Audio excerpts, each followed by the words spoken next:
Bom dia, galera. Esse é mais um Meditando em Deus, o nosso projeto que visa edificar e abençoar a sua vida. Hoje nós vamos ler o Salmo de número 6.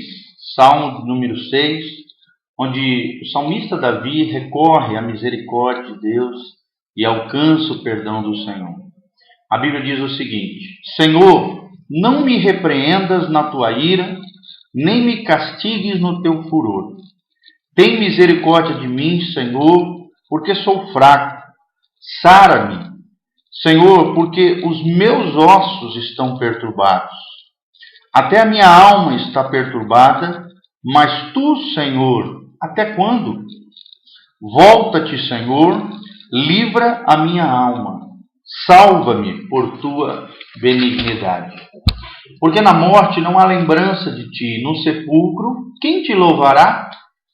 Já estou cansado do meu gemido, e toda noite faço nadar a minha cama. Molho o meu leito com as minhas lágrimas. Já os meus olhos estão consumidos pela mágoa e têm se envelhecido por causa de todos os meus inimigos. Apartai-vos de mim, todos os que praticais a iniquidade, porque o Senhor já ouviu a voz do meu pranto.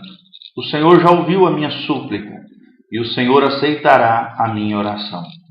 Envergonhem-se e perturbem-se todos os meus inimigos. Tornem atrás e envergonhem-se num momento. Que lindo esse salmo, o salmo de Davi, maravilhoso, que nos ensina a clamarmos diante de Deus, mesmo diante da dor, mesmo diante do sofrimento. É interessante que o salmista primeiro reconhece a justiça de Deus aqui. Um Deus que repreende o pecador, que castiga com furor a iniquidade daqueles que se afastam das leis de Deus, mas também um Deus cheio de misericórdia com aquele que se arrepende. Isso nós precisamos aprender.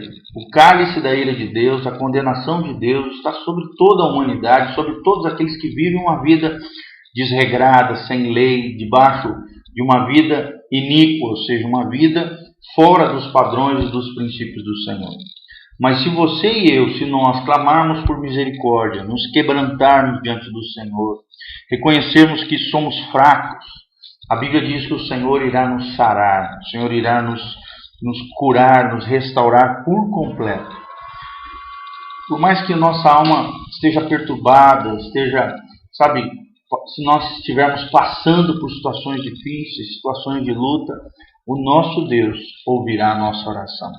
Ele se voltará para nós, Ele nos livrará nossa alma, nosso coração da angústia e nos salvará segundo a sua benignidade. O que é benignidade?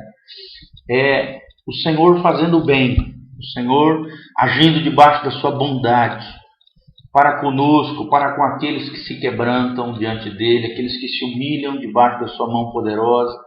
A Bíblia diz que Deus ao seu tempo vos exaltará. E a nossa alma, o nosso coração será abençoado por esse Deus maravilhoso, porque Deus é fiel. A Bíblia também diz que na morte não há lembrança do Senhor, no sentido, no sepulcro, quem te louvará? Ou seja, tudo aquilo que nós temos que fazer para Deus, temos que fazer nessa vida. Temos que viver nessa vida. E todas as decisões que nós tomamos hoje, nessa vida terrena, ecoará na nossa eternidade, ou seja, vai repercutir na nossa eternidade, com Deus ou sem Deus. E aqui ele está falando: Senhor, eu quero te louvar em vida, Senhor, eu quero te lembrar em vida, eu quero te adorar em vida, porque quando eu morrer não vai adiantar de nada. Isso está falando também, a Bíblia deixa bem claro aqui, que não existe reencarnação, transmigração da alma, não, nada disso. A Bíblia diz que existe apenas uma vida terrena, uma vida nessa terra que nós iremos viver.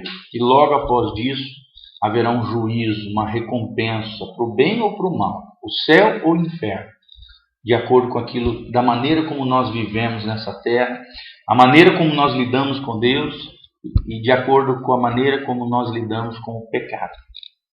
Entenda isso. Aqui no versículo 6 e 7, o salmista também vai falando de uma dor de alma, de um cansaço, de um gemido que ele estava sofrendo, que ele estava passando, ao ponto de molhar o seu leito com muitas lágrimas. Está falando de um homem frágil, de um ser humano falho, de um ser humano que sofria, de um ser humano que estava padecendo, mas mesmo diante das lágrimas, mesmo consumido ali com seus olhos pela mágoa, sabe? Por causa da perseguição dos seus inimigos, o Senhor ouviu o seu pranto. O salmista diz isso: o Senhor já ouviu a voz do meu pranto, porque ele se apartou da iniquidade e se apartou daqueles que praticam também o pecado e a iniquidade.